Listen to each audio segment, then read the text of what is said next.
Nick Diaz last fought at UFC 266 against Robbie Lawler back in September this year. Dana White had nothing but praise for Nick Diaz's performance at the time. He said he looked incredible. I thought Nick Diaz looked incredible considering he hasn't fought in 5 years. But just recently, despite how good Nick Diaz looked, Dana White suggests that Nick should not look to fight again. Sitting down with Brett Okamoto, Dana had this to say about Nick. You know, you said that you were impressed with how he looked. Very impressed. Have you had conversations with him? And I had conversations with Lawler too, who had nothing but respect for him and how he fought. But regardless of how good he looked and what he did after such a huge layoff, I don't think Nick should fight.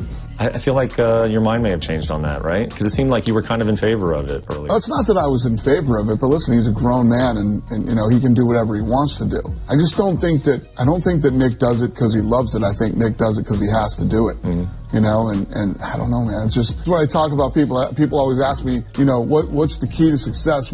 It's all about being happy and doing what you love. It seems to me like when I always talk about the people who sit in bumper to bumper traffic and go to a job they hate, that's what I feel like when Nick Diaz is getting ready for a fight. He's in bumper to bumper traffic going to a job that he doesn't love at all. For a guy who's been off as long as he has, nothing but respect for Nick. The last time we heard from Nick Diaz was when he tried to fight Leon Edwards on short notice after Jorge Masvidal pulled out of UFC 269. Do you want to see Nick Diaz fight again in the UFC? Let me know in the comments. Moving on, Nate Diaz has offered his support for Chael Sonnen. Nate tweeted this, quote, "I don't care what happened, free Chael Sonnen," end quote. Derek Lewis got pulled over yesterday and uploaded the video to his Instagram. Watch this. And how much you do or do not want to spend on it, I can't tell you that. But it's up to you. It does need to have one on the front though, sir. All right, thank you. Stay safe, please. Yes, sir. All right, Chris Dawkins. I'm still 2-0. They just gave me a warning. You tried it. Masvidal uploaded this video to his YouTube channel where he calls out several fighters to a fight. I'm off the injury list, and these little bitches don't want to sign the contract. The contract's been handed. It's in their fucking face. They know I'm off the injury list. I'm trying to get some paychecks. But in the meanwhile, since I can't rip these bitches up, I'm gonna go rip these mountains up. When you little bitches get bored of calling my name out and actually want to sign the contract from that dude that works at the little actress that works in the Disney Channel, I forgot his name, that just fought. To that little bitch that sells cheap ass whiskey. To the fragile motherfucker that's always getting his face broken. All you little bitches could get it, man. Oh, to the one that's in England always talking shit. You too, man. Come on. One of you sign the dotted line. Let's go, man. Yes, I'm going to embarrass you, knock you the fuck out, but you guys are going to make a lot of money in the process.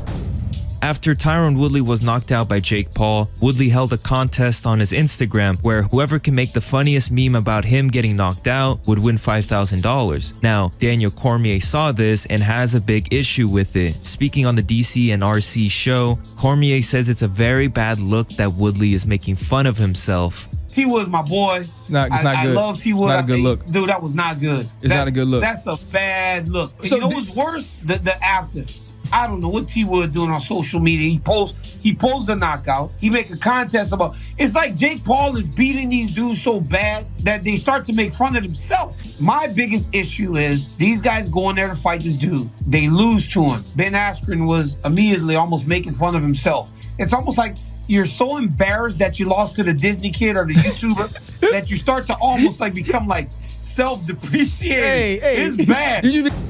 Belal Muhammad has officially called out Khamzat Chimaev to a fight. Speaking to ESPN, Belal Muhammad says he will expose to the world that Khamzat is not some untouchable boogeyman that everyone should be afraid of. Besides Kamaru, beating him probably gets you the most hype in the division right now because he has that McGregor feel to him where the fans think he's untouchable and Dana thinks that this guy's untouchable. So when the boss thinks he's untouchable, you go in there, you beat him, then the boss is going to recognize you. Yeah, I would want that fight as well. I just think that stylistically, I match up very well with this guy. For a guy that just beat Li Jingliang, who has no grappling at all, I knew what he was going to do before that fight even happened. So, like, to me, he's not this untouchable boogeyman that everybody's afraid of. I would be down to fight him as well. And I think that would also be a fun fight for us. Khamzat Chimaev responded to Belal's call out on Twitter. Khamzat tweeted this, quote, "When you got a finger in your eye, you gave up. How are you even going to think to fight me? Bullshit boy," end quote.